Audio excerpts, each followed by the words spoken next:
Welcome to another LA Lawman Seminar. This morning's guest speaker is Martin J., also known as Red Beckman. Red started in 1976 a major broadcast campaign across the state of Montana. The purpose was to begin educating citizens, honest politicians, judges, and even IRS agents. Because of his efforts, people who were fully informed of jury procedures were put on the jury, and proper verdicts began to be rendered. This was on the trial and grand juries, which you will be finding more out today. The ultimate result was that IRS supervisors began resigning. This was because 4 out of every 5 decisions were being decided in the favor of we the people. Red has authored over a dozen books and pamphlets, and in short, he has put the IRS on their heels. Please welcome Martin J. Red Beckman.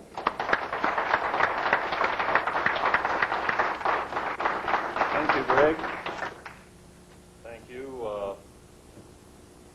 Back a couple of hundred years ago, we had some people in this country that didn't particularly like the way their government was functioning. And they decided they wouldn't pay any more taxes, and they wouldn't follow the government's commandments, you might say. And, of course, this was old King George III over there in England. He was the head of the government of that day. And we had 13 colonies at that time in this country. And those people, they were strong individuals. They recognized that government had become too powerful, that government was trying to plunder their wealth, and they decided that they didn't like having their wealth plundered. They didn't like having to pay too much of their income, their production, going to taxes. And, of course, they called them patriots back then. And King George III, he called them tax protesters. Well, here we are, a little over 200 years later, and we have a government in this country, and they are calling people like me tax protesters. And somehow or other, I don't mind that at all. I wear that badge, that label, I wear it as a badge of honor, because it puts me up in a class where I really don't feel like I belong, but it just kind of makes me feel like I'm rubbing shoulders with fellows like Thomas Jefferson, James Madison, the Adams fellows up there in the Boston area, Patrick Henry, and those kind of people, because King George called them tax protesters. And so here we are. We have a government today that is calling people like myself a tax protester. And so I wear that label with a great deal of pride, because I think it puts me in a pretty good class of people. I sure don't want to be put into the class of people that are out here bowing down to all of the edicts that are being handed down by our national, our state, our county, and our city governments. I think it's time that we have a stirring in this country, and we are having that stirring at this very moment in this country.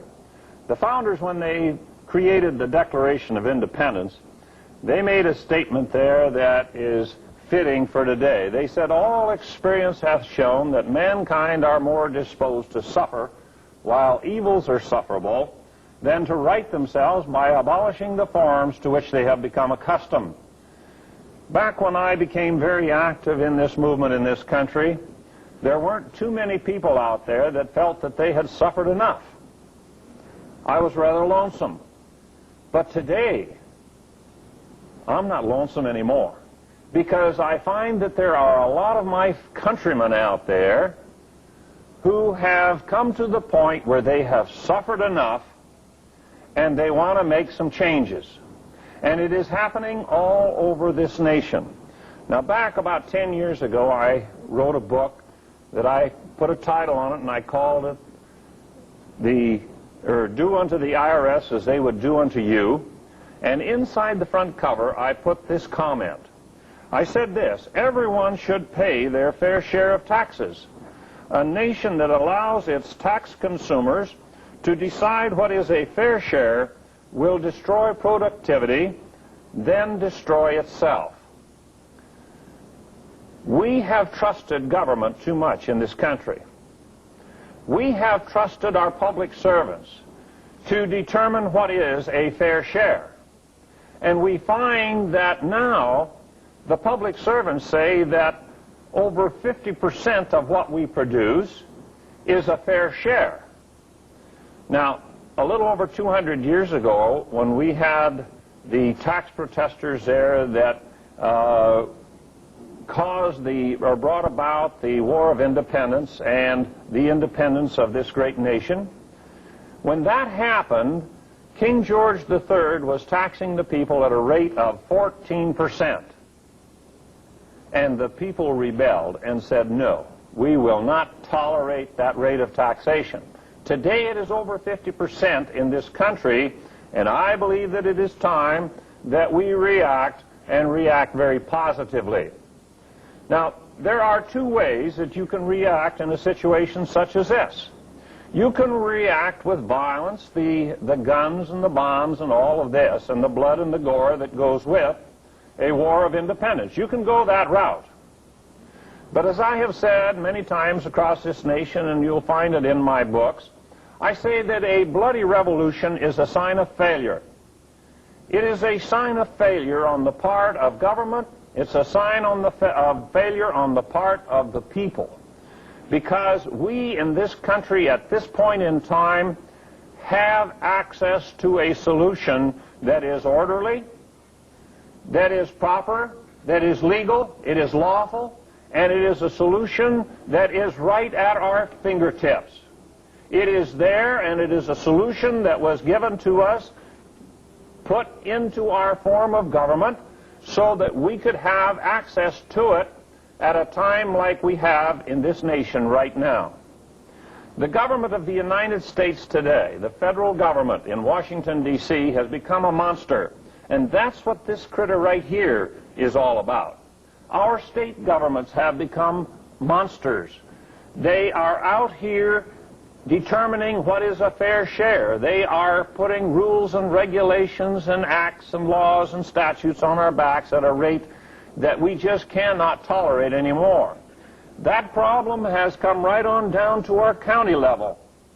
That problem has come right down to our city level. And so I have this visual aid here, and this represents government in this country at all levels. We the people were supposed to be up here above our government. We were to have government that would serve rather than master the people. It was to be a government of, by, and for the people. But today, the government is free, and we the people are servants. We are serfs. We are out here controlled rather than controlling government. Now, as I have said many, many times, there are only two kinds of government. Just two. The political scientists, they tell us, oh, there's socialism and there's Nazism and fascism and monarchies and democracies and republics and all of that. But just forget all of that garbage, all of that complexity that they love to build into this system to confuse people. There are only two kinds of government. You have people in control of government, or you have government in control of people. You either have the people down here underneath government, or you are going to have people up here above government. We were given a system back there 200 years ago when the Constitution for the United States of America was ratified. We were given a system whereby we the people were up here. Over the years, we have allowed this monster to lower our status, put us down here, and of course, when we're down here, we're not free, but the government is free. This monster is free out here. All across this nation, however, at this point, you will find that people are saying, hey, The monster is out of control. We have to bring it back. And in state after state after state, we now have initiative process going on, and people are saying, they're signing petitions, and they're saying, we will not let our legislators put another tax on us without our consent at the ballot box. This is a move in the right direction. However, this does not cure the problem that we have at the national level. So we have to put our finger on the solution of how we control the government at the national level. I am absolutely confident that if we can control the government at the national level, we will be able to control it at the state, the county, and the city level without any problem. So I am going to be talking basically about how we can control the government, our government in this nation right now, the national government, the federal government as they call it. We can control it very simple. Now, there's a lot of people out there that are talking about different areas. They're talking about the problem with the Federal Reserve Bank situation, the fractional banking. It is a serious problem. They're talking about all of the things that, the rules and the regulations that are put into the system to control us. And they're talking about these, they're researching the problem, they're digging out the truth. Now, we need a solution that is very simple. We need a solution that we can convey to Joe Sixpack out there and his family. We have to understand and remember the fact that all of us, almost without exception, are victims of a government school system. The comprehension level of the average American out there is not up to a point where they can understand any complex situation or solution. So we have to talk about a very simple solution. We have to reach these people at their level. We have to communicate with them at their level. And what I am going to go through here with these visual aids of mine is very simple. There is nothing complex about it.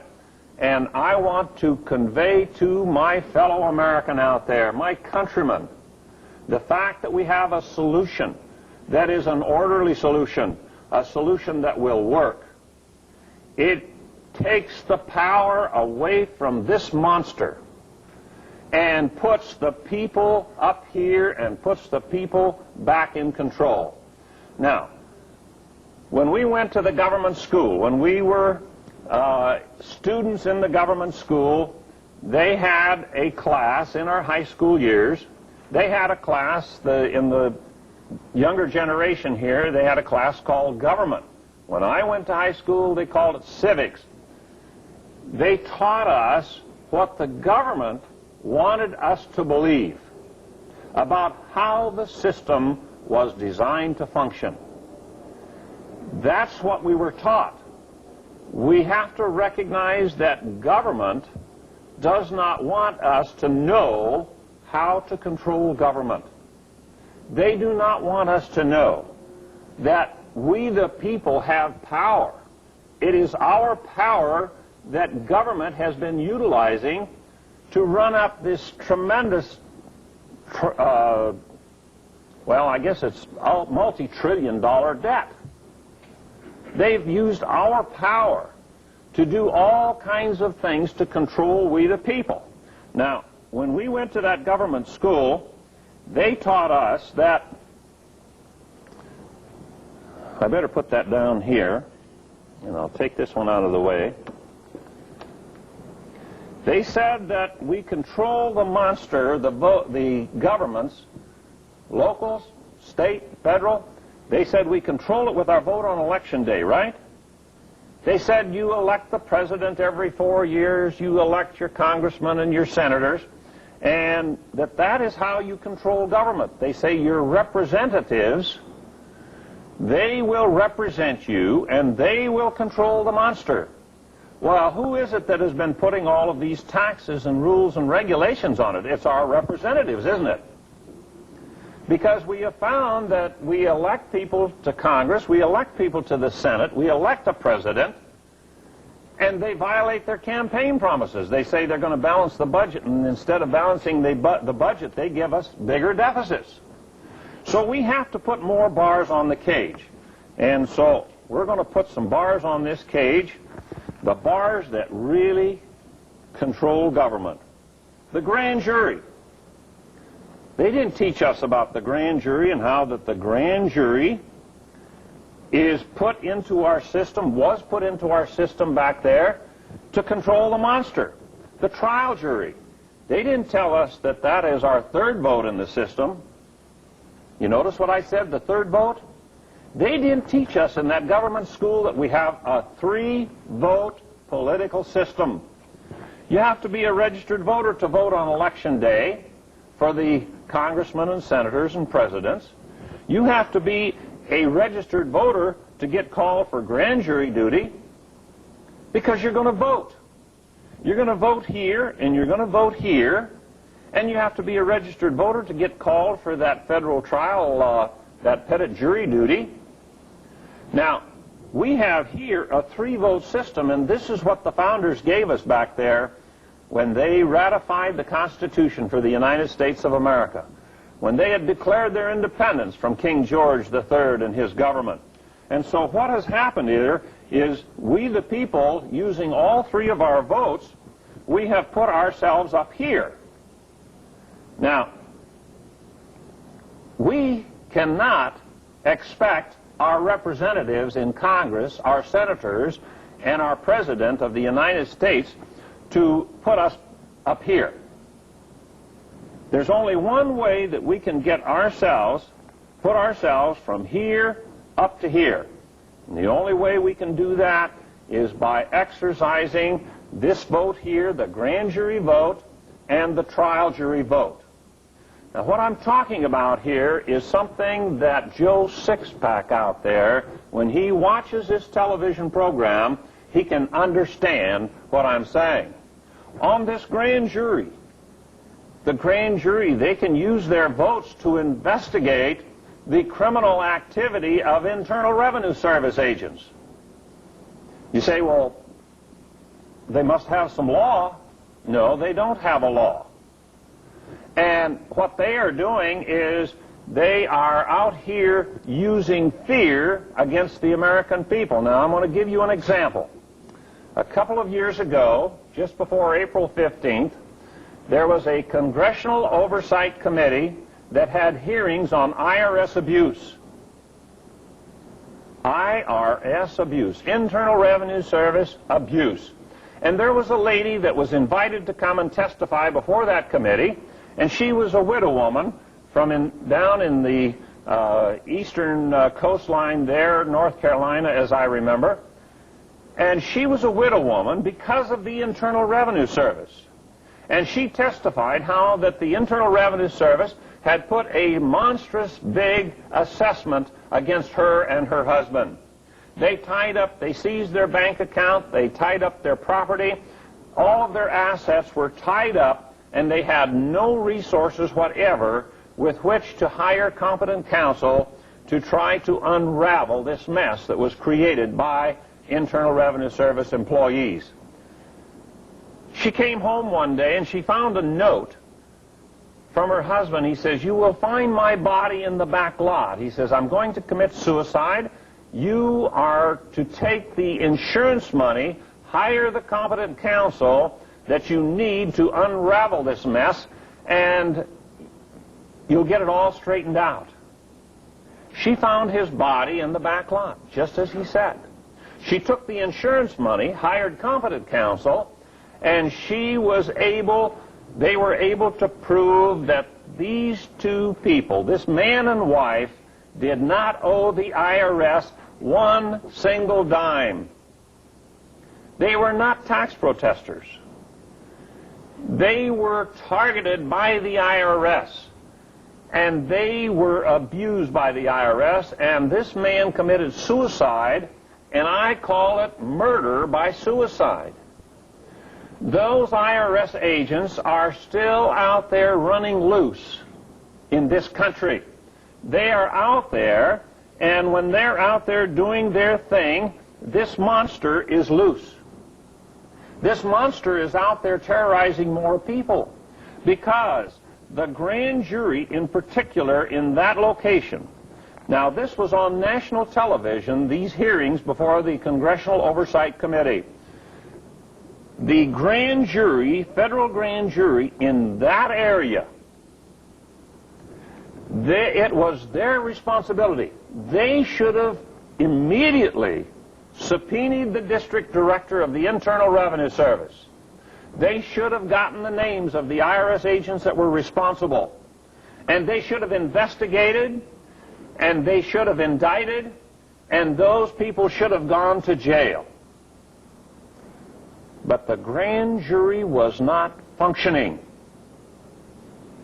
You can talk about the Federal Reserve Bank scam and all of those different scams out there in government, but until we get these registered voters out there to understand their power, their responsibility, their duty on the grand juries, we are not going to see the solutions.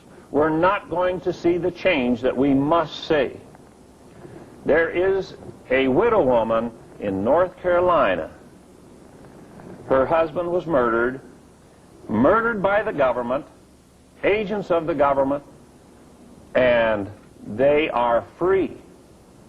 They are not being prosecuted because Joe Sixpack, sitting on the grand jury, his wife sitting on the grand jury, does not understand her responsibility or her duty. They do not understand what the grand jury is all about because they have never been taught. The government doesn't want you to know. The IRS doesn't want you to know. The IRS, they do not want you to know the truth. Now, I have a copy of one of their manuals. This is an IRS manual that has been out a number of years. This is just a copy of it. In the very beginning of it, there's a foreword. The foreword for this manual was written by the Commissioner of the Internal Revenue Service. And here's what he says in the foreword, the very first line. Our tax system is based on individual self-assessment and voluntary compliance. Voluntary compliance?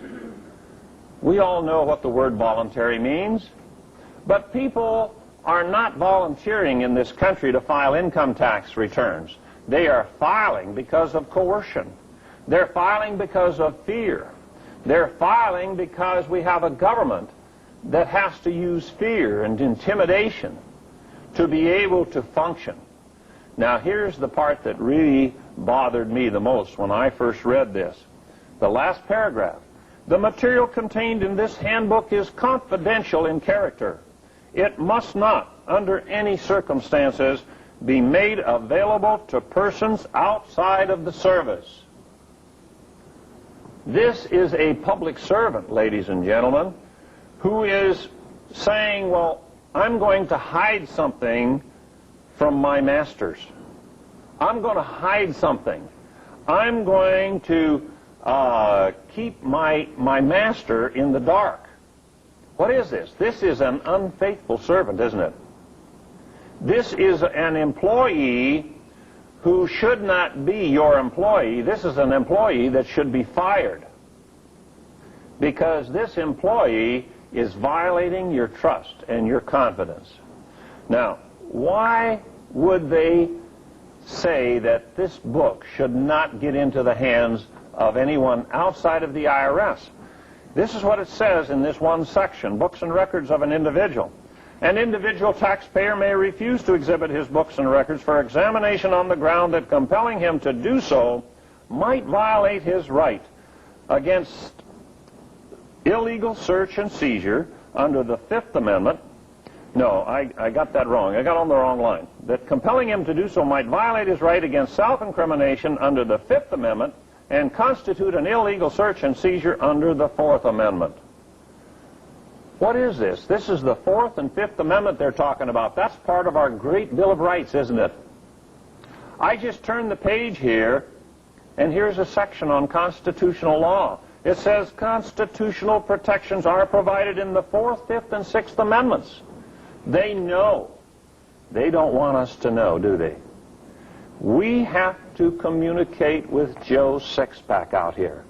We have to get to him and educate him, inform him, get the truth to him.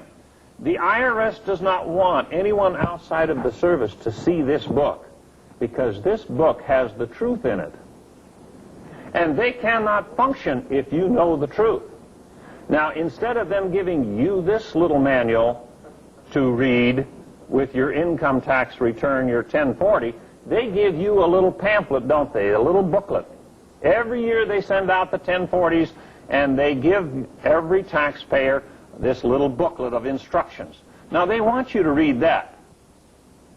The reason they want you to read that is because they are not telling you the truth in that pamphlet. This one has the truth, so they don't want you to read it.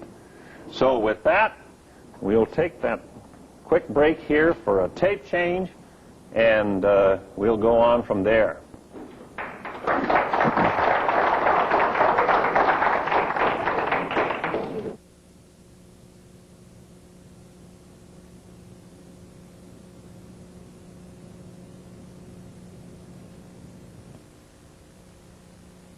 I have talked about this. Now I'm going to talk on this side over here with my visual aid over here.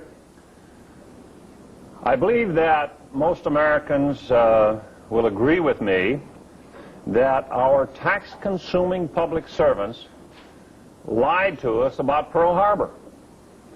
I think most Americans would agree that they lied to us about Korea. They lied about Vietnam. They didn't tell us the truth about the energy shortage. They didn't tell us the truth. They haven't told us the truth about Social Security. We never had all of the covers taken off of the Watergate scandal. We were never told the truth about the Kennedy assassination. And I am absolutely convinced that if we go back and check the record, we will find that our public servants, our tax-consuming public servants, have not told us the truth on any major story or happening in this century. Go back to 1900 and start in 1900 and check the major stories that have happened, and I believe that if you will research those stories, you will find that the American people were not told the truth. Now, that's a pretty poor track record for truth. Now, one of the major lies that was taught to the American people came about through our government school system. In the government school system, they taught us, as I said before, they taught us about how the government was supposed to function, at least from the government point of view. And one of the things that they taught us was that our form of government is a democracy, where the majority rules. A majority-rule democracy, and we can rarely turn on the television news, but what we see some politician talking about our democracy, or they're talking about over in Russia how their President Yeltsin is trying to put together a democracy. Now, every place that we have tried to go in and create a democracy, those people have always had trouble. They say we have to protect this democracy thing, and they said we went into Vietnam and to help those people create a democracy over there, and what we did was create a tremendous mess. A lot of our good young American blood was shed over there on that foreign soil. It seems like we're not doing too well over in Somalia, and we're not doing too well in Haiti. We didn't do too well down in San Salvador. And every place we've gone trying to instill a democracy, we end up with chaos. Well, the reason for that is very simple, because a democracy has never worked in all of history. It has been tried, and it has been proven a failure every time that it has been tried, and it is a failure in this country, but they are still teaching the students in our schools, our government schools, that we have a democracy. Now, a democracy is a system that will not work. And I am here to explain to you why it won't work. And the way I do that is this. Most of you have heard the term pecking order. The biologists, they went out in the barnyard and they watched the chickens in the barnyard, and they came to the conclusion that every flock of chickens had a chicken that was dominating the entire flock. And each chicken in that society had its proper position. Each chicken knew where it belonged in that chicken society. Every herd of cows I've had coming from Montana and having a few cows of my own, I have recognized the fact that in every herd of cows you will have a boss cow, a dominant critter in that herd of cows. Now, human societies are no different. In every governmental society on the face of the earth, you will find that there is a pecking order. Somebody is at the top and somebody's at the bottom, and then there are those in between. The military, it doesn't make any difference what military you're talking about, has a pecking order, only they call it the chain of command. And when you go into the military, they teach you the chain of command. That's probably the first thing you're going to learn when you go into the military. And you're going to be taught very specifically that as a new recruit, you have no power. The power is all up the ladder. And so the democracy form of government will have a pecking order.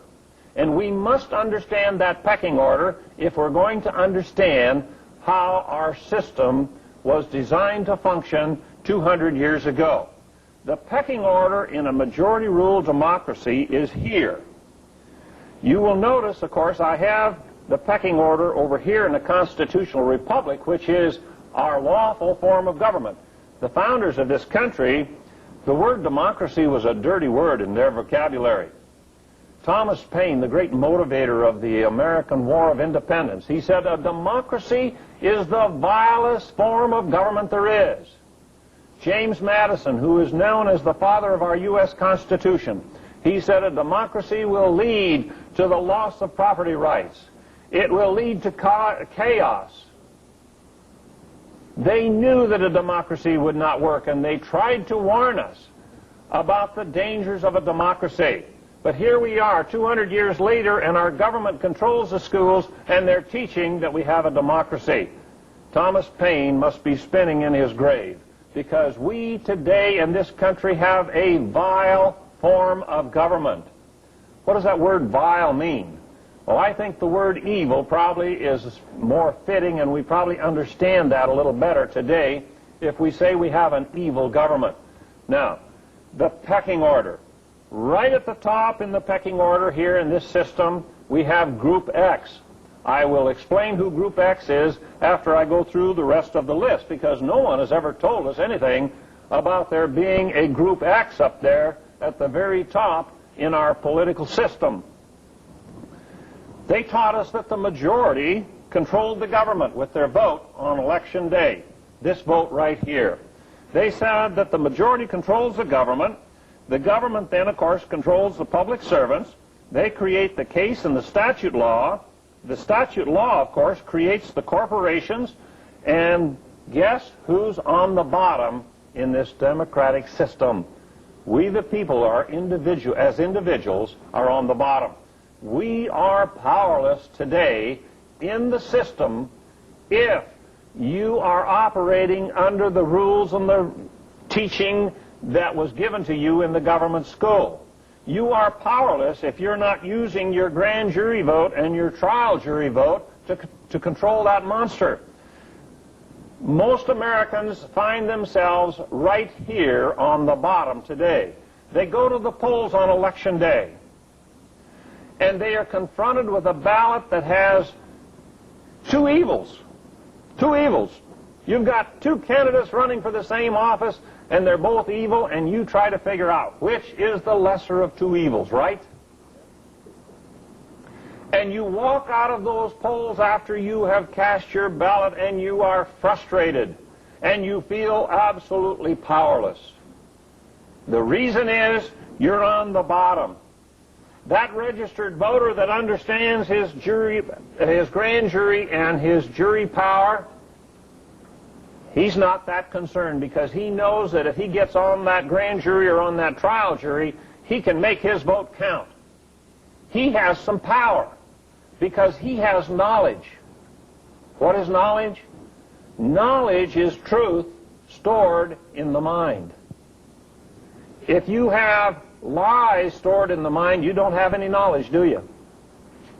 You have degrees. You perhaps have all kinds of letters behind your name. PhD, perhaps.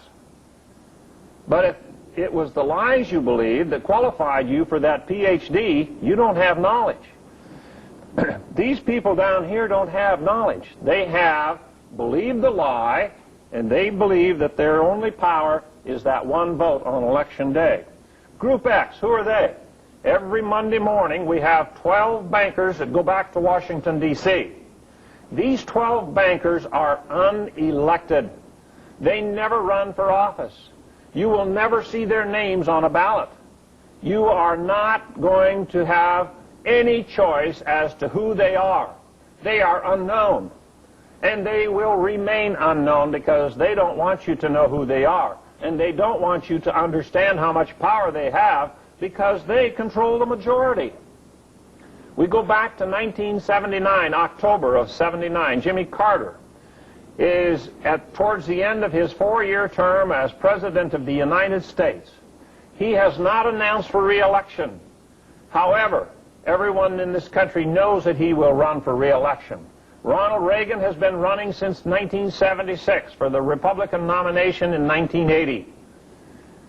These bankers, this group right here, 12, they have decided that Jimmy Carter is not going to have a second 4-year term in the White House. They have decided that it is going to be Ronald Reagan who will be the next president of the United States. And so they started raising the interest rates in October of 1979. Every time the interest rates went up a point or a half a point, you had another million or so of our countrymen who were out of a job. Steel workers, auto workers, loggers, sawmillers, carpenters, plumbers, electricians, so many of these people were out of work, and we had what they called a recession. And interest rates went all the way up to 20%, and who got blamed for it? Was it Group X that was blamed for all of that? No. Nobody blamed them. They all blamed Jimmy Carter. And I don't think Jimmy Carter even knew what had happened to him.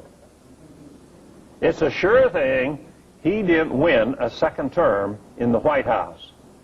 Because we were manipulated in this country. Now, I wasn't manipulated. I'm going to have to do a little bragging here.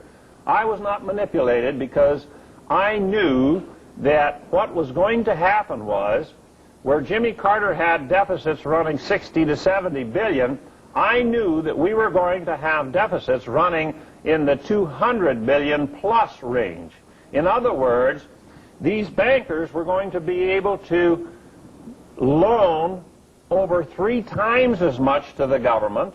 The deficits were going to be tripled, and I knew that was going to happen even if Ronald Reagan was promising the American people out on the campaign trail that he was going to balance the budget.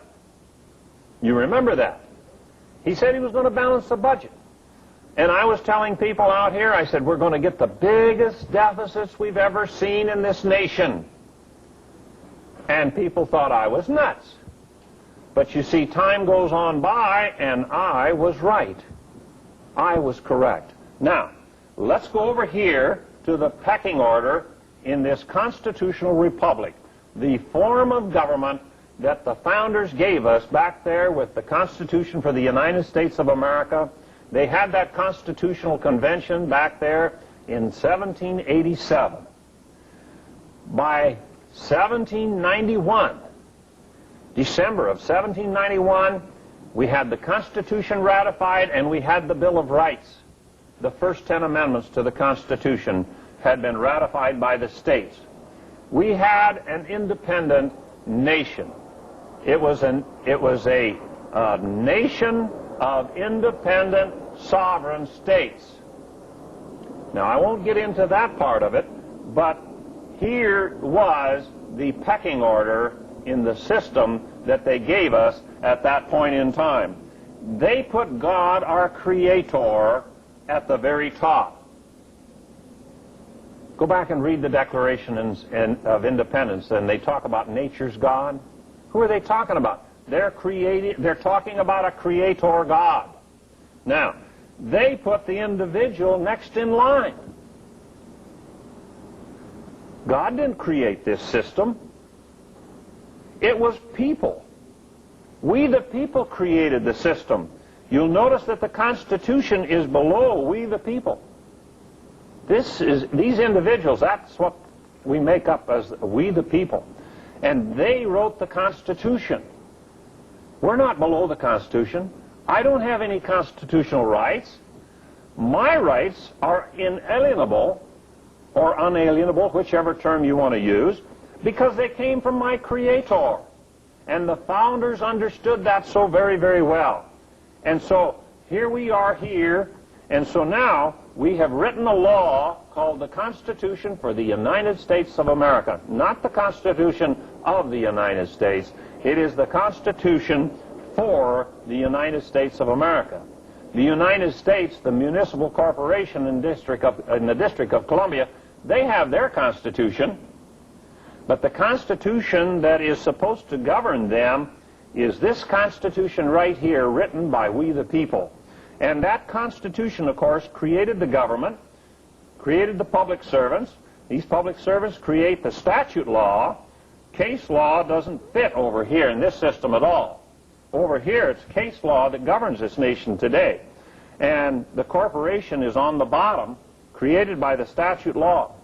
Now, if in that government class, when we went to high school, if they had put the contrast, if they had put these two pecking orders up on the blackboard in front of our class, and then said, now class, which system do you prefer to live under? Do you want to live over here in this system where you're up here at the top, where you're above the Constitution? Or do you want to be over here in this system where you're on the bottom and there is no Constitution at all here? The Constitution means nothing in this system here. The Congress of the United States, they wrote a law that's called the Anti-Injunction Act that says that if the IRS puts a high assessment against you, you have to pay that money, you have to pay that assessment before you can have access to the courts. Well, the Fifth Amendment says you are guaranteed the right to due process, right? Well, how come they can do that? How come the Supreme Court says it's constitutional? Well, the Supreme Court, they say, we control.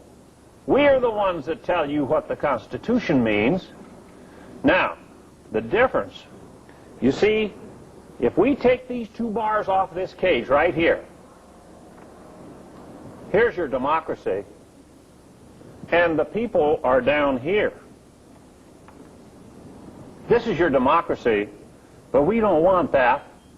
I'm sure that the classrooms across this country, if they had been given the choice of which system they wanted to live under, what form of government they would like to live under, they would not have taken a choice that would make this monster, or let this monster be free out here in our midst.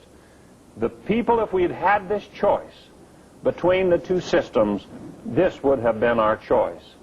Now, I'm going to go to a little more detail here in my charts.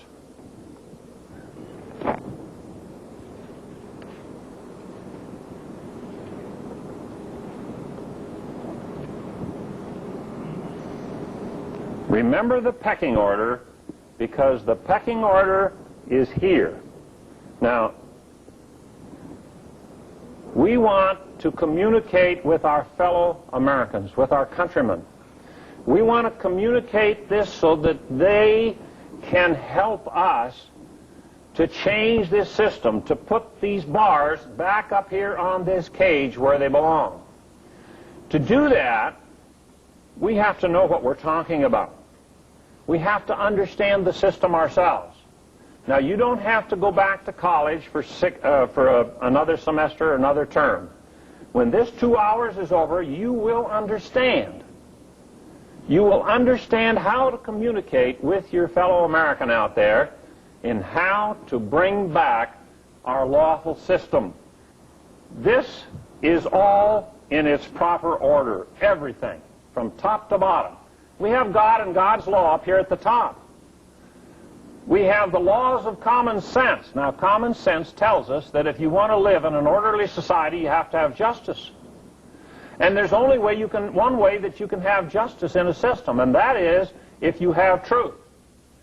The professors out here in our universities and colleges are telling our kids, the students, that truth is an ambiguous term. I disagree. I believe that those people need to be put out of work. I believe that those people need to go back to school and learn some very basic facts. Without truth, if truth is an ambiguous term, you don't have justice. We don't have justice in our nation today at this point in time because of this education process where they're telling us and teaching us this garbage. Laws of common sense tell us that truth is the basic ingredient that you must have in place to have an orderly society.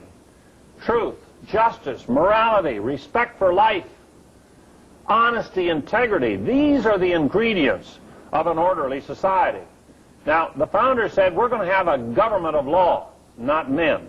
If you're going to have a government of law, you must have a law governing language. You must have a discipline of language. You must have your words meaning, having good, solid, stable meanings, definitions. Remember, I showed you that tax audit guide where the commissioner of the IRS said our tax system is based on voluntary assessment and voluntary compliance. The word voluntary. There isn't anyone here. There won't be anybody in our audience, TV audience, that will not be able to give us a definition of what the word voluntary means. It's a free will act. There can be no compulsion. It is not mandatory. It is not required. But our courts, our judges in our courts, and our prosecutors in our courts are saying you must volunteer or you go to jail. That is a violation of the laws of grammar, improper use of words, of language. It is so vital. Now, I call these the higher laws up here. These are higher laws, and here we are, the individual, we the people, here we're at this level. These are the laws which govern us. These are the laws that we use in our everyday living. If we're a businessman, we don't carry a bunch of law books under our arms, and we don't check the law book on every transaction that we conduct, do we? Because we know what's right and what's wrong. We know how we must operate if we want to operate a successful business. Because if we want a successful business, we must be honest, we must have integrity, we must understand what truth is, and we must go by that. Most of our countrymen never pick up a law book. How in the world does a system function without the people picking up a law book? It functions very well if they stay away from the law books, I'll tell you that. We have too many law books being put into place in this country by a legal profession that is trying to make a living off of the rest of us. Now, here we are here at this position.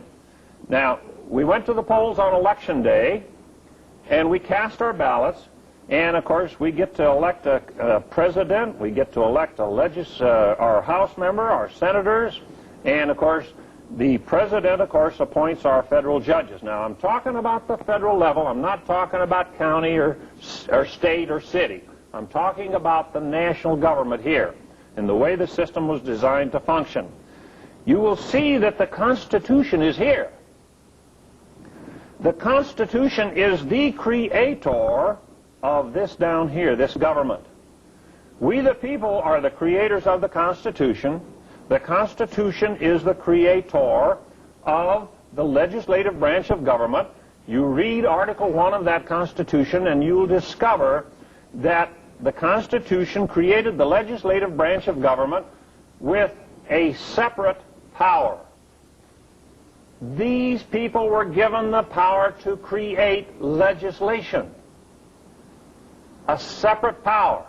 You go to Article 2 of the Constitution, and you have the executive branch of government that was created by the law that you find in Article 2. And they were given a separate power, which was to administrate. They weren't given any power to legislate. These people had the exclusive power to legislate.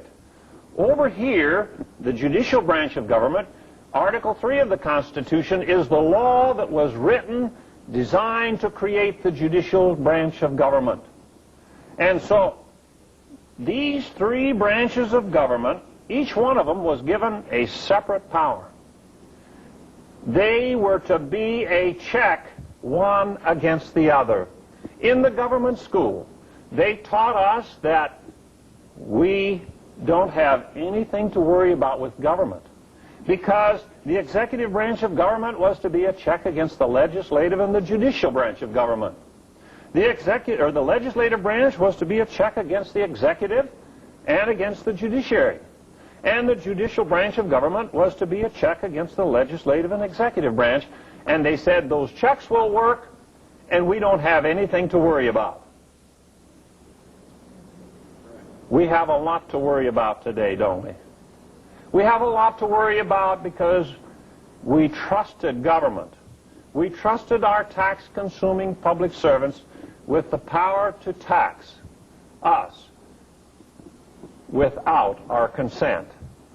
We had a war of independence back there, and in those government schools, when I went to school, they said that the war of independence came about because of taxation without representation. You say, well, we are electing our congressmen and our senators. But I say, yes, we elect them, but then they violate their campaign promises. What we have back in the Congress in Washington, D.C. and in the White House are a bunch of vote thieves. Because if you have a candidate that promises to balance the budget, if you have candidates that promise less taxes, if you have candidates that promise more efficient, less corruption, and all of that, and if you vote for them, and they go back to Washington, D.C., and you end up with larger deficits, if you end up with more corruption, if you end up with higher taxes, your vote was stolen on election day. Now, it doesn't stop there. You see, we have those politicians, those political appointees in the Justice Department, U.S. attorneys and such. We have them stealing your vote. They steal your vote on the grand jury because they don't tell you what your powers are.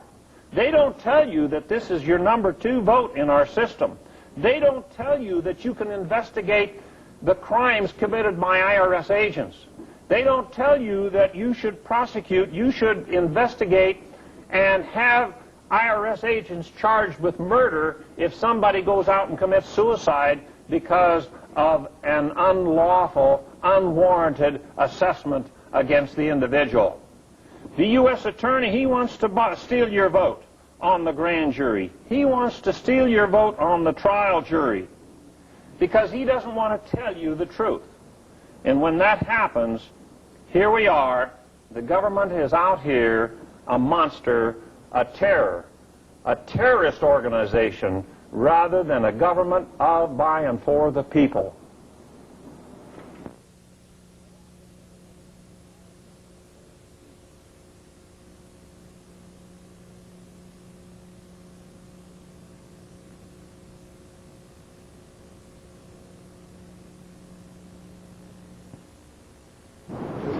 As I said earlier, a lot of Americans are coming to the point where they have suffered enough. the Declaration of Independence, I like to repeat that phrase. All experience hath shown that mankind are more disposed to suffer while evils are sufferable.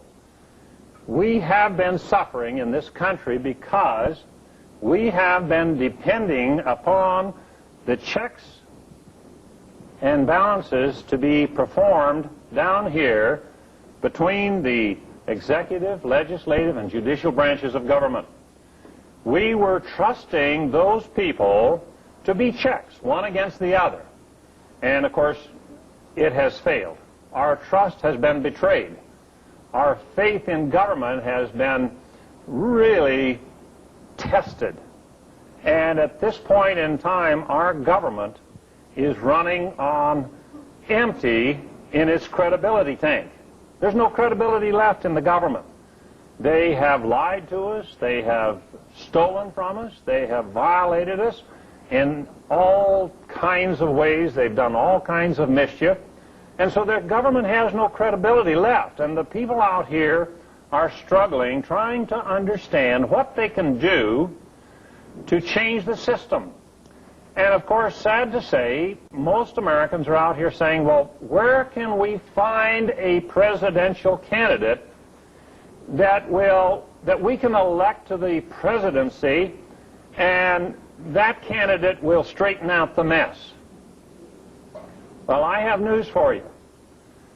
You are not going to find a candidate that you can elect to the presidency that will straighten out the mess unless that candidate will teach you what I am about to bring to your attention at this point in time. I am going to explain to you how that there are two more separate powers in our system, in our lawful system. In the democracy, we just have the three powers acting as checks against the other to bring about a balance. They haven't brought the balance. So when we go back and read our history and discover how the founders put the system together, we find that there are two more separate powers that are just fantastic powers, and they're the most powerful separate powers in the entire system. And of course, I talked about the grand jury and the trial jury over here, but I did not bring out how that the grand jury and the trial jury, what they are separate powers, and that they have the authority to be a check against the government. They have a check against that. They're a check against that monster. But I'm going to concentrate on this chart over here for this segment of this TV production. Now, the grand jury goes over here. The trial jury goes over here. Now, if you will remember the schematic that we had here on the difference between a democracy and a republic, the people were up above the Constitution, and that's the way it is here. Well, the grand jury is a separate power above the Constitution. The president, the congressmen, the senators, the judiciary, the judges, all of those hundreds of federal judges in this country, they're all below the Constitution. The grand jury is above the Constitution. The petit jury, the trial jury, they are above the Constitution. Why? Because it is made up of we the people up here. They're the ones who serve on grand juries, they're the ones who serve on trial juries, and they are the creators of the Constitution. So they're not going to put themselves below the Constitution. Now, if we the people up here, if we don't know about our authority, if we do not understand our proper position in this order of authority, this pecking order, then the grand jury is down here on the floor someplace. It isn't even on the picture here. The grand jury is down there on the floor. That's where it's functioning today. This is not what we have today in this nation. The grand jury isn't up here. Although in Montana back in the decade of the 80s, we had 4 years out of the 10 years of the 80s where the U.S. Attorney's Office, the Justice Department in Montana, was unable to get a grand jury indictment of anyone for tax evasion. Why? Very simple, because we went on television and we taught the people of Montana about their power on grand juries and the trial juries. And it was very, very effective. And this video that is being produced right now is going to be very, very effective, because we're going to go right into the living room of Joe Sixpack, and he, for the first time in his life, he's going to understand that he is in a position here where he can be a check. Why is the grand jury a separate power? Very simple. You take all of the people in the executive branch of government. I understand there are over 20 million people now who work for the federal government in one way or another, and most of them are in the executive branch, the administrative branch of government. You take all of those millions of public servants. You take all of the congressmen. There's 435 congressmen. There's 100 U.S. senators. Take all of their staff. Put them all together with all of those judges on the federal bench at the district court level, the appellate level, and the U.S. Supreme Court. You can take all of that conglomeration of government, put them all together, and you cannot find the power. They don't have the authority to indict anybody. What is an indictment? They didn't teach you that in the government school because they didn't want you to know. In the Declaration of Independence, again, it says, deriving their just powers from the consent of the governed. Deriving their just powers. Where do they get their unjust powers? They get their unjust powers also from the consent of the governed, but they are getting unjust powers from a misinformed or disinformed public out there. The people are not informed, and so they are giving their consent. We have grand juries that are not functioning up here where they belong. They're down here because they don't know their authority. Now, suppose that we have one of us, one of our countrymen here.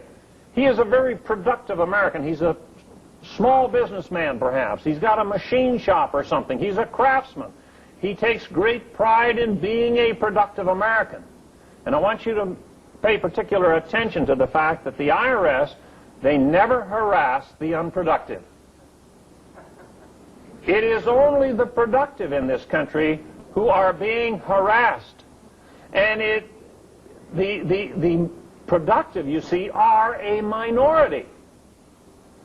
You see, you've got all of these government servants down here. You have all of the welfare. You have all of the people that are getting a government check, and there's over 50%, they tell us, that now get some kind of a government subsidy or whatever.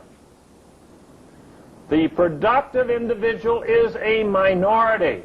You are not going to be able to control anything with your vote on election day if you're a productive American. It is not going to happen. So, we have a productive individual, and he's up here. He's one of us. And he, at some point, decides that he has suffered enough. He says, every April 15th, I have to write a check to the Internal Revenue Service, which is nothing more than a fine, a penalty for being a productive American.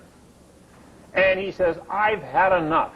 I've seen all of this waste. I have seen in my local newspaper about the Air Force buying $2,000 toilet seats and $5,000 coffee makers, $350 hammers that he can buy at the hardware store for $10. He says, I just can't afford this kind of government anymore. And he quits filing. He gets himself informed. He gets himself a soapbox, and he gets up on the soapbox and he tells his fellow Americans, say, hey, we have a criminal government. It goes for 4 or 5 years, and he becomes more active. He's doing the radio talk shows. He's writing letters to the editor. He's passing out pamphlets and books. And he gets the attention of the Internal Revenue Service, and they're down here in the executive branch of government. They say, man, we've got to silence this fellow up here. I call him Mr. A. He's a grade A American, and he's up here, and he's speaking out, which is his right and his duty. He's speaking out. The IRS, they go to the U.S. Attorney's Office, who is also down here in this executive branch of government, and they decide that they want to prosecute Mr. A, but they cannot prosecute Mr. A without the consent of the governed. So they have to come up to the grand jury and get the consent of our representatives on the grand jury. They're supposed to be representing us, not the IRS, not the government. They're supposed to be representing us. Now, when your state legislature, when the Congress, when they pass rules and regulations, say your state legislature, they create traffic laws. What do? Do they just write them in the book and forget them? No. When they write a rule or a statute, they send out their employees. They send out the highway patrol, don't they, to enforce the statutes that they create, the speed limits and all the rest, right? Now, whenever they write law, they send out enforcement people. When we, the people, wrote a law, the Constitution, who did we send out there to enforce the law we wrote? That's what these people are there for. They're our special law enforcement people, our special law enforcement representatives. They're on that grand jury. And they're supposed to be enforcing the Constitution for the United States of America and making these people down here comply with the law that was written to govern them. Very, very simple when you recognize that we are up here above the Constitution, the grand jury's above it, and these people are there to be law enforcement people, not a rubber stamp in the hands of the Justice Department or a federal judge.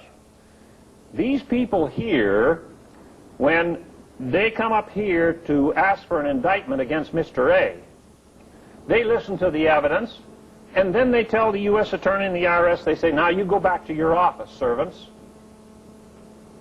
They need to exercise their authority. They need to make sure that that U.S. Attorney and the IRS understand that they are the boss. The U.S. Attorney and the IRS, they're public servants. And so they dismiss them. Now, they say, do we want to indict Mr. A? Well, the first thing we're going to do is we're going to check out the IRS code. Now, that's down here because it was created by our public servants, right? So the case in the statute law, it's all down here at the bottom because these people are the creators of it. So it's down here. And so they say, is the IRS code, is it in compliance with the Constitution for the United States of America? Well, you have some informed people on that grand jury because they're up here. And so one of the people on the grand jury says, well, you know, he says, I have a real serious problem because Article 1, Section 8 of the Constitution here, it says the Congress, these people here, that they shall have the power to lay and collect taxes. This grand jury person says, I have a real serious problem with that because Article 1, Section 8 says that the Congress shall collect the taxes, and I find that the IRS is over here in the executive branch of government. This seems like a clear violation of the Constitution for the United States of America. So the grand jury, they discuss that and they say, you know, that makes sense. The Congress, they're the ones that spend the money. And the founders, they figured that out. They said, if the Congress spends the money, then they should be the ones who have to collect it. The Internal Revenue Service office should be a part of your local congressman's office. Your congressman and the IRS, their offices should be in the same building right together. So that if you have a problem with a particular IRS agent, you just tell that IRS agent, say, well, I'm going to go talk to my congressman. So you go over across the aisle and you talk to a staff member over there that is in the staff of the congressman, and you say, staff member, come with me. We have a public servant over here that is completely out of hand, and I want you to make a correction over here. How long would these people, how many times would these people be re-elected to the Congress if the Internal Revenue collection was done right out of their office back home? I can assure you they wouldn't be re-elected if the IRS was operating the way they do today. They'd have to be pretty nice guys, wouldn't they? The founders had a lot of good common sense. So the grand jury, they say, well, that's enough right there. We don't need anything more. We can call back the U.S. Attorney and say, Mr. U.S. Attorney, we are not going to indict Mr. A, because this law you've got down here, we're going to say your law is of no effect until you people down here comply with the Constitution. We want you to come under that Constitution where you belong.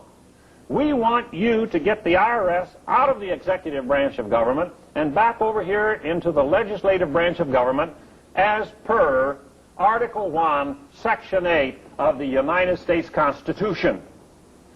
Now, they may want to go a little farther. Now, there's a lot of problems here with the IRS code. They say, well, the Fifth Amendment says that you have to have they got to give you due process. The Fifth Amendment says that you can, you have the right to get proper, I can't think of the proper term right at the moment, but you have the right to be compensated. The Fifth Amendment was put there by we the people to protect us from government. These people, they say, well, the Fourth Amendment, they say the IRS manual says that every IRS audit is an illegal search and seizure under the Fourth Amendment. They say this lower law has to be trash canned because it is in violation of the Constitution. And they can go a little farther. They say, well, let's take a look at the higher laws up here. How about the laws of grammar? Well, you already know that we have a violation there because the IRS code says we have a voluntary tax system, right? And they're trying to prosecute. They want to send Mr. A to jail for not volunteering. So they say, well, we've got a problem there. Well, then the laws of common sense. Common sense tells us that if you take too much away from Mr. A and the other productive people in this country, if you take too much of their production away from them, what happens? They quit producing. Common sense tells you that, doesn't it? Now, if the IRS code was in compliance with the Constitution, if the IRS code was in compliance with the laws of grammar, if for no other reason than the fact that their common sense tells them that it is inhibiting, it is restricting productivity in this country, they can refuse to indict Mr. A for no other reason. How about God's law? God says you return to him 10% of your production and he'll take care of the whole mess. He'll take care of all of it. And the founders, they had a war of independence when King George took 14%. And the grand jury says, this government down here has violated our trust. They're taxing our kids and our unborn generations to come before they're ever old enough to vote. That's taxation without representation. They say, we are not going to indict Mr. A because we're going to protect Mr. A. We're going to enforce the Constitution. We're going to enforce these higher laws. this lower law is not in compliance with the higher laws. Suppose you have a grand jury that is not functioning properly, a grand jury that is not a check. You see, that grand jury that will refuse to indict Mr. A, that grand jury that refuses to indict Mr. A is being a check against the President of the United States and the administrative branch of government. That grand jury that refuses to indict is a check against a Congress that is made up of vote thieves. That grand jury will be a check against a judiciary. The arrogance of the federal judiciary today must be checked. We must check them. And this is the vote that we use to do it. Now, if your grand jury is down there on the floor, being nothing but a rubber stamp for public servants down here, that grand jury will indict Mr. A, and then he has to go to trial over here in a criminal trial in federal court. And it is happening hundreds of times across this nation. And Mr. A is not going to be able to present the evidence that he needs to defend himself with, because this judge, that judge is going to look out for the interests of government. And the best interests of government say that that jury must not be allowed to hear the truth. They must not be allowed to hear the truth, because if they hear the truth in that courtroom, they are going to rule against the government. Every decision that we have seen come out of the Congress, out of the executive branch, out of the judiciary in the last 50 years, almost without exception, has been in favor of government and against the people of this nation. It has been a downhill slide because we, the people, have not been exercising our power on these grand juries and on the trial jury. Now, here is the beauty of what I have been trying to teach you today. If that grand jury does not function, and if they indict Mr. A, he goes to trial in that courtroom, and if we can reach just one person out of every 20 in this country with this message, I'm not talking about meeting or reaching a majority of the people like a democracy, where we have to try to change the people, the faces in the Congress or in the Senate and in the White House. No, we can do it with just 5% of our fellow Americans, our countrymen, understanding the principles that I am talking about here at this point in time. Because all we need on this jury over here, this pettit jury, is just one informed American. And it's a strange thing about that one informed American. They've got a stronger backbone. They've got a harder head. And not only that, but they have a concern for their country and their countrymen, and they will carry that over into the deliberations in that deliberation room after they take the case and go back to come to their decision. Back in 1980, in February of 1980, we had a trial in Great Falls, Montana. The IRS had managed to get an indictment against a farmer. They had him with 3 felony counts being tried for tax evasion. They had set this man up like a pigeon. He didn't have a chance. They had all of his records. They had gone to great extremes to set up a case that was just absolutely airtight for them. They went through that trial, and the jury took that case about 3 o'clock of an afternoon. They deliberated until late in the evening. I had not been able to attend the trial. I was 220 or 30 miles away, and I was staying very close to my telephone, waiting for the news. The IRS, during the trial, during the evidence, had admitted that they had tried to make this farmer commit suicide. I had spent about 2 hours with this man in the restaurant of the Holiday Inn in Great Falls, Montana one day, explaining to him why he dared not to commit suicide. If it hadn't been for his friends and his family, his neighbors just literally hanging on to him, there would not have been a trial. The IRS would have ended up with everything that he had, including his farm. That's what they wanted. And that jury went out, and I didn't hear anything. That jury deliberated late into the evening, and then they came back the next day and all day long. And I stayed close to my phone. I knew. We had been running those television across the state of Montana explaining basically what I'm explaining to you today. About 5 o'clock, I got that phone call. The jury just came out. Not guilty on all 3 counts. The young prosecutor threw a tantrum in the courtroom. He said, "How could you come out with such a verdict?" Well, we found out.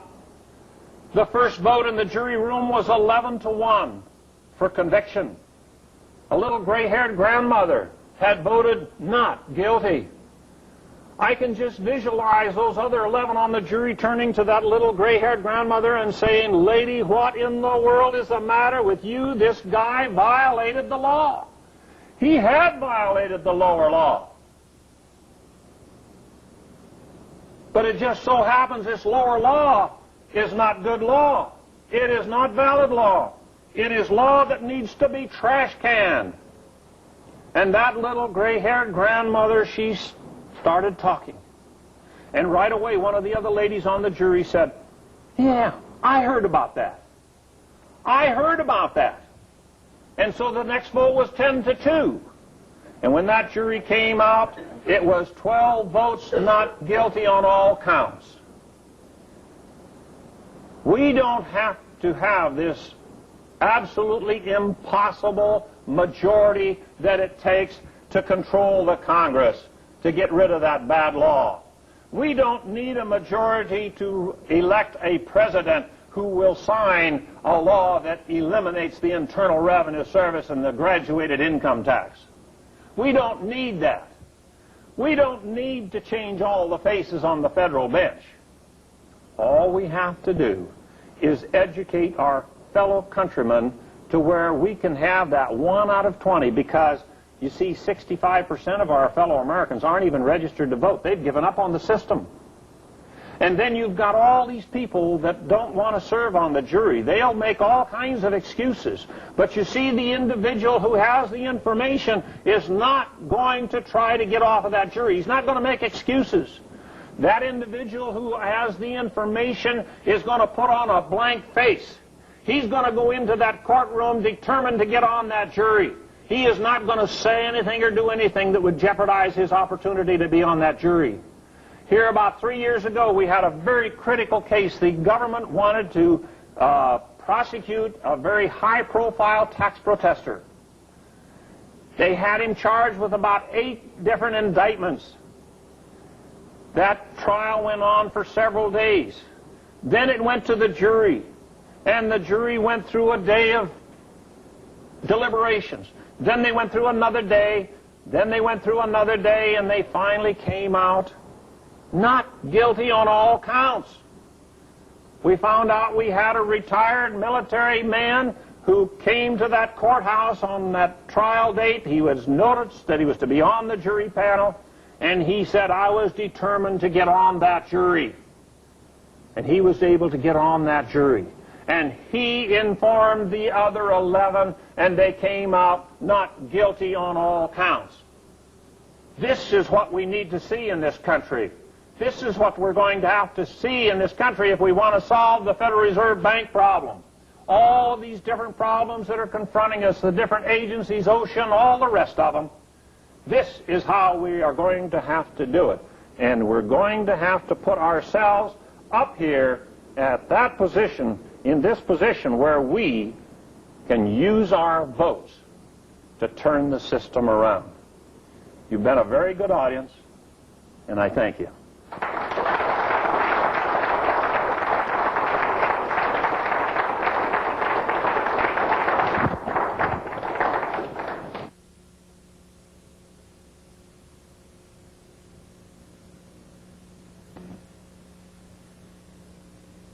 Back a few years ago, a number of years ago, back about 1976 and 77, we started having meetings in such as this in the Holiday Inn Convention Center back in Billings, Montana, where I come from. And we had run a TV special, and we had a very nice crowd that showed up the next night at a meeting there in that convention center. We had about 450 people. And, of course, I was teaching the jury principle and the function of the jury. But that night I got up there and introduced myself to that crowd, and I said something that I thought at the moment was rather funny. I said, I want to welcome all of you IRS agents that are here. At that point in time, we had IRS agents that attended most of our meetings. And I said, I want to welcome all you IRS agents that are here. And, of course, today, right here now, if we have an IRS agent here, I want to welcome you here. But back there, I made a mistake. I said, I'm glad to have you here, but we can't guarantee your safety. There were about 450 people there, and there were three fellows in the audience that jumped up like they'd set on attack or something and ran out the door. Everybody laughed. I mean, those fellows gave themselves away. I like to have IRS agents in our audiences, and I like to have U.S. attorneys, and I don't know if I've ever had a federal judge, but I would hope so. I do know that we ran a one-hour TV special back in New Hampshire. It cost me $7,000 to run that one-hour TV special in Manchester, New Hampshire, back in about February of 1984. We ran that program, a one-hour TV special, and we titled it Hope for America. We didn't get too much response from that program, but I got one letter that made it all worthwhile. I got a letter from one of the justices of the Supreme Court for the state of New Hampshire on the Supreme Court stationery, and he said this. He says, I watched your TV special, and he said, I want you to know that I agree that you are 100% right in what you're saying. That made it all worthwhile. You see, that $7,000, I was investing in my country. I wasn't investing in a criminal government.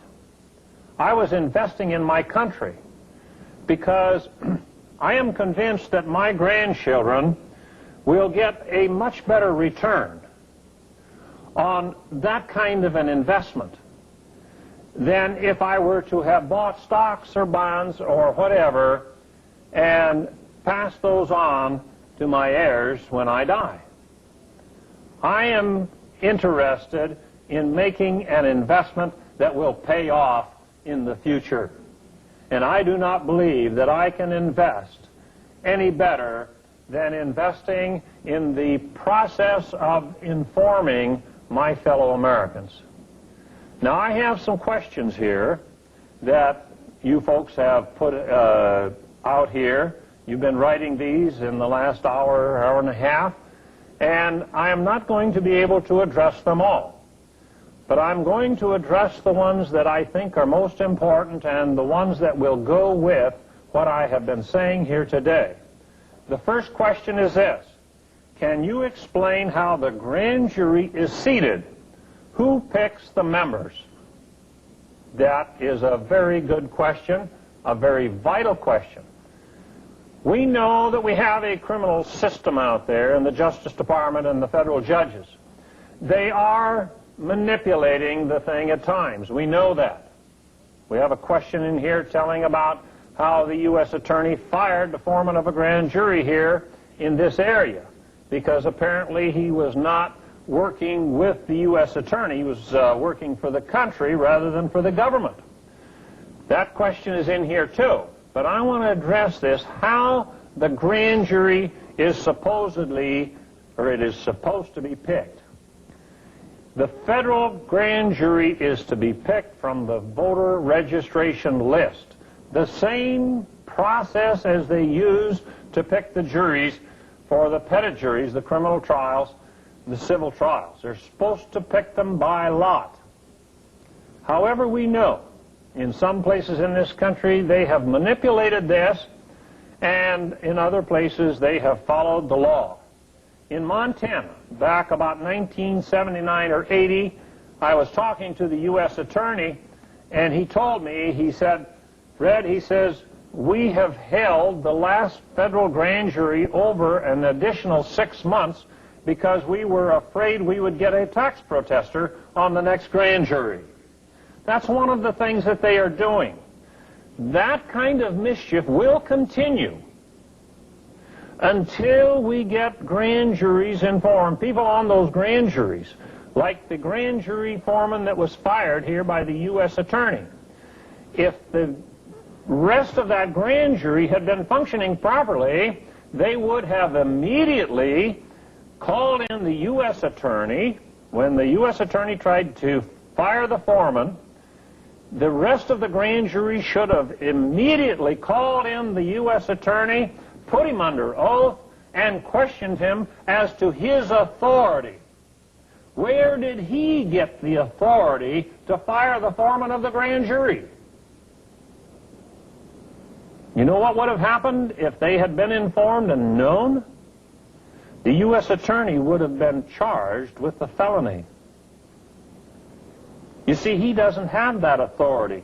You remember now? Where is the authority? Is it above? Yes. It is above the U.S. attorney. The grand jury has the authority, not the U.S. attorney. We had a federal grand jury in Salt Lake that handed down some indictments against the Federal Reserve Bank system back a few years ago. They did not understand their position properly. When the U.S. attorney dismissed their first indictment, they should have indicted the U.S. attorney. Obstruction of justice. When the judge dismissed their second indictment, they should have indicted him. The grand jury's up here, the judge is down here. What does that mean? It's just like the grand jury here, they're bird colonels in the military. And the judge is some kind of a corporal or a sergeant down here. Now, who has control? Who is in command? If you are in the military and if you had a corporal with an IQ of 80, and I think most of us have seen a few of them, if you had a corporal with an IQ of 80 and you had 1,000,000 privates and all of them had an IQ averaging 130, who would be in command? Not the smartest ones, not the million out there, the majority, no. Because there is an order of authority, there is a chain of command in the military. And it is there so that there is a discipline in the system. And that corporal with his 80 IQ is in command. I know we have former military people here, and you understand exactly what I'm saying. The grand jury is up here. They should not be taking any guff off of these people down here. Back several years ago, they had a special grand jury impaneled in Salt Lake City, Utah, and they had 7 notorious high-profile tax protesters from the West, I was not one of them, that they had targeted. And they spent tax dollars like they were going out of style. They subpoenaed witnesses from all over the United States. A young fellow came out to my house. He said, I've got this subpoena. I have to go to Salt Lake and appear before the grand jury. He was, he was at a loss. He was frightened. He was intimidated. He didn't know what to expect. And so I sat him down and explained the facts of life to him. I said, they don't want you. They're after somebody else. I knew about that grand jury. I knew what was happening. They were bringing in all these people, flying them into Salt Lake, putting them up in the hotels, and they were feeding them and everything else and flying them back home. I said, you don't have any answers to any questions that they're looking for. They're going to ask you a couple of questions, and then they're going to release you and fly you back to Billings, Montana. I said, you have nothing to worry about as far as you being a target. You're not a target. They want to see if you've got some evidence they can use against these high-profile tax protesters out here. So I sat him down and I explained a few things to him. I used the tax audit guide. I showed him the forward by the Commissioner of the IRS. I showed him the section about the the books and records of the individual and how that an audit is an illegal search and seizure. It violates the Fifth Amendment. You have to waive your Fifth Amendment rights if you're going to file a 1040. I explained all this, and of course, this was 1984. We had all of the file on the 16th Amendment fraud that had been put together by the farmers, ranchers, and business people up in Montana that called themselves the Montana Historians. I had that file, and I showed him the legislative journals for several of the states and how that they had not ratified the 16th Amendment, the income tax. And then I gave him the file. I gave him copies of my book, Born Again Republic, the one do unto the IRS as they would do unto you, Church Deceived. I gave him copies of all of this, that tax audit guide.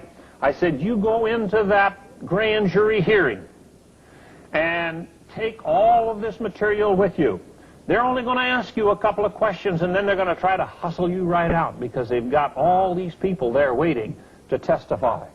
And I said, please, at some point, I said, you've got to play it by ear. At some point, you say, wait a minute.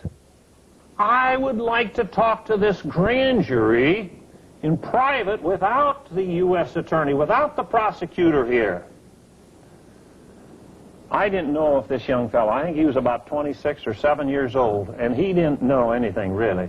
He didn't know very much. I didn't know if he would do it. I was afraid he'd go in there just shaking in his boots. But you know, he went in there, and they asked him 2 questions, and they were going to hustle him out. And he said, wait a minute. I'd like to talk to this grand jury in private without the U.S. attorney in here. And the U.S. attorney was caught completely off guard. Well, that's up to the foreman of the grand jury. And the foreman of the grand jury said, yes, we would like to talk to you. And he took about 10 to 15 minutes, and he went into that tax audit guide. He showed them what the tax audit guide had to say. He showed them the file on the 16th Amendment material and how that there was a fraud perpetrated against the American people. And then he said, now, if you would like to have all of this material, I will give it to you. And they were so glad to get that material. And he went out the door and came back to Montana. That grand jury deliberated for an entire year and did not return one single indictment. We're confident they spent millions because they wanted to just absolutely devastate the tax protest leadership in the West. And there was a grand jury that protected those people. Why and how? Very simple. They were able to get some truth. They were able to get some information that allowed them to function the way they're supposed to function. I better go on with these questions. Serving on the grand jury is a full-time job. 1 year, every day, 9 to 5. He says, I would love to serve, but I have to make a living. First of all, they pay you to serve on that grand jury. But in most cases, it is not a 9 to 5 everyday type of situation. In Los Angeles, with all the crime you have, it probably is. However, I believe that no matter what the sacrifice is, and if anyone in the patriot community is called for grand jury duty, I would hope that the rest of the patriot community would jump in there and take up the slack and support this individual financially, if at all possible, to make sure that this individual can serve on that grand jury, because that grand juror member has the opportunity to educate his fellow grand jurors.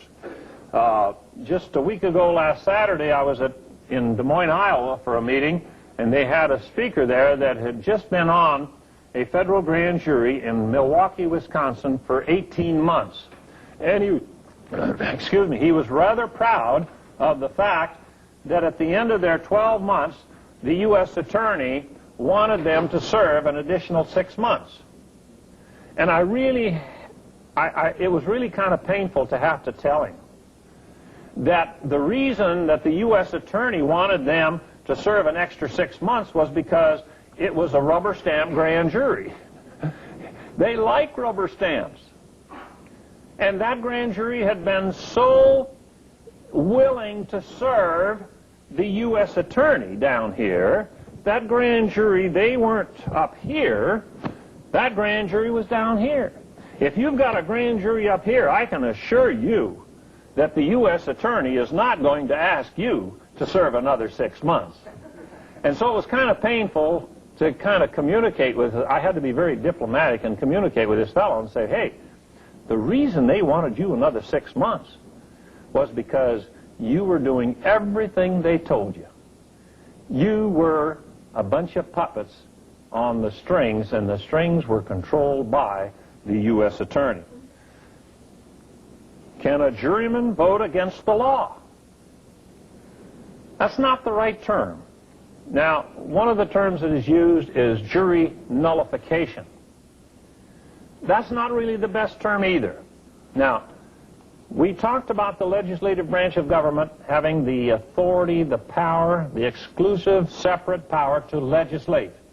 They create legislation, and it goes to the president, and it does not become law until the president signs it. If the president does not agree with the legislative branch of government, he has veto power. Veto power. The legislative branch of government, then, if they can muster enough votes, they can override the veto, and it will become law. Now, what I'm talking about here is that system of checks and balances. The president is to be a check against the legislative branch of government. He is to use his power of signing a bill or legislation, that he is to use his veto power as a check against the legislative branch of government. They, in turn, the legislative branch, they can use their power to override the veto as a check against the president. And then, of course, after the president, if he signs a bill or the Congress overrides a veto, then the courts will usually get a crack at it to say whether it is constitutional or unconstitutional. The grand jury, by refusing to indict, by refusing to enforce this lower law, they have literally vetoed that law in that particular case. Now, the president, when he vetoes it, it has great coverage, and it covers the entire law. In the grand jury's case, it is only pertaining to that one case that is before them. So, you have a situation here where the law, in some cases, might be proper. But you may have a law here that the U.S. attorney, he has a vendetta against somebody, and he's trying to use the law down here to punish somebody, and the grand jury, they see through that, and they say, no, we're not going to indict, because that's not a proper application of the law. The big thing, however, for this grand jury is to recognize they're supposed to judge the law, this lower law created by the legislative branch, signed by the president, adjudicated to be constitutional. That is lower law. Their responsibility is to examine that law carefully and judge that law. Put the law on trial. The difference between a free society and an authoritarian type of government is the people in a free society must retain the right to judge the law. Where they don't have the right to judge the law, you will have the authoritarian, the dictatorship type of government. In this nation, the judges, the congressmen, the president are not going to tell you that you have the right to judge the law. That's your job and mine, is to reach our countrymen with that information. The fact that we have the right to judge the law. Another question, what is common law? There is considerable confusion about common law. There are two very well-defined kinds of common law. One is called English common law. The other is called Anglo-Saxon common law. And they are directly opposite of each other. If you will look in your volume 1 of your revised codes of the state of California, I believe every single state has the same clause. Volume 1, right very nearly to the beginning of the book, you will see this. It will read like this. It will say, if a controversy arises not covered by the statutes of your state, you revert back to the English common law. The English common law says that the people are down here and that the government is free. The English common law says that the government has the authority. The Anglo-Saxon common law, that's where your grand juries and your trial juries came into being. The Anglo-Saxon common law says that the people, that they are sovereign, and that the king or the government is subject to the people. Now that's quite a difference, isn't it? Remember I said there's only two kinds of government?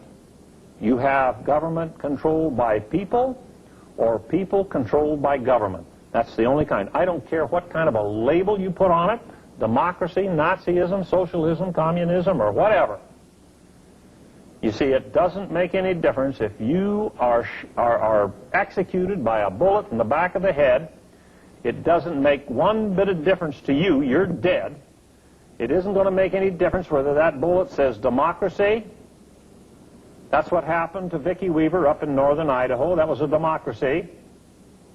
And her son Sammy shot in the back. That bullet said democracy on it. Those people down there in Waco, all those little kids, murdered. It had democracy written all over that atrocity. It could have had communist label on it. It doesn't make any difference. Waco happened because we, the people, lost control of our government.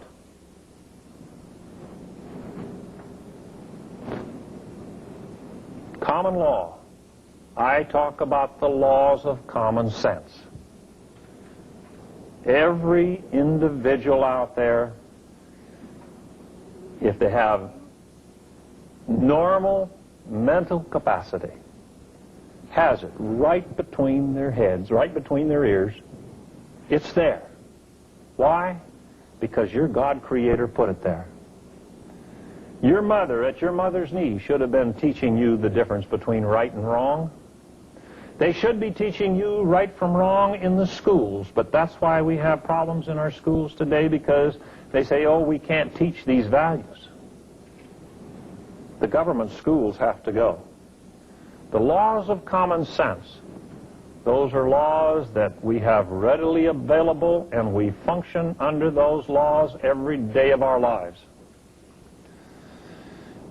Here's the one about the district attorney fired the head of the grand jury, and I've already touched on that. Here's one that's kind of close to my heart. How can your research into the improper ratification of the 16th Amendment gain judicial notice? It was in 1980, June of 1980, I was talking on the phone late at night with a fellow up in Montana who had become very active because of our television specials. And we were talking and discussing things, and of course I was using, way back then, I was challenging audiences to tell me one time where our tax-consuming public servants had told us the truth on any major story in this century. I've recited that long list of lies many, many times, even on national television. We've been on satellite television before.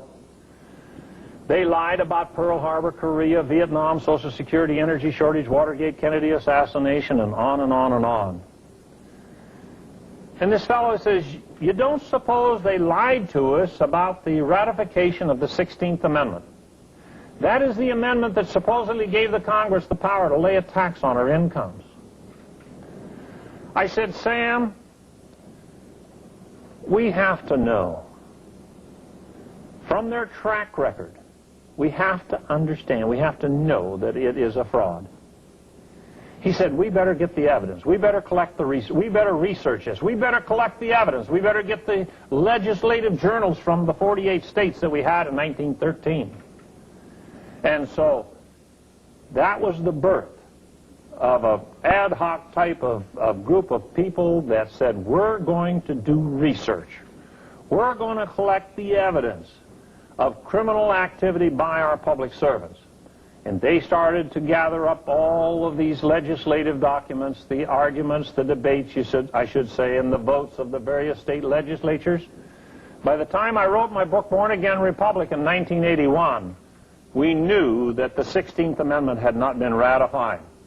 The evidence had not been completed until January of '83. And when I took it into federal court the first time in March of '83, they refused to accept it because they said it was not certified. So Mr. Bill Benson from South Holland, in the Chicago area, South Holland, Illinois, he went out and went to all of the 48 states. Judge Moody in federal court in June of 1980, I testified, and he said, you've got to have a witness that'll testify that he's gone to all the states and gathered all this information. They put up a bunch of hoops for us to jump through, and we jumped through every single one, and it cost us about $100 grand to do it. But when Bill Benson completed the journey, the sojourn across the United States, we had over 17,000 certified documents. We put this book together, Volume 1, The Law That Never Was. Back there, about 1987, every single congressman, every senator was given a copy of this book with their name gold embossed on the cover. This is a beautiful book. I'm not one bit ashamed of it, I'll tell you that. We are not going to get this evidence out here and make it work until we can get a grand jury in this country that will take this evidence and start indicting federal judges for violation of their oath. They're violating Title 18, Section 4, misprision of felony. They're violating it every day in this country. Bill completed that evidence in Christmas Eve of 1984.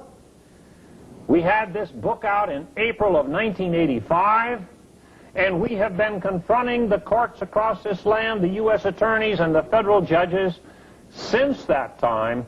And at this point in time, I am absolutely convinced that every federal judge and U.S. attorney in this country is guilty of a felony.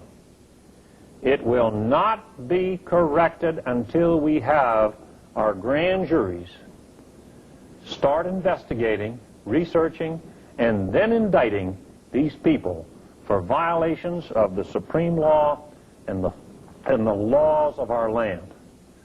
This is why we must inform our fellow Americans with the truth that I have brought to you at this time. Thank you, and go out and let's do the job.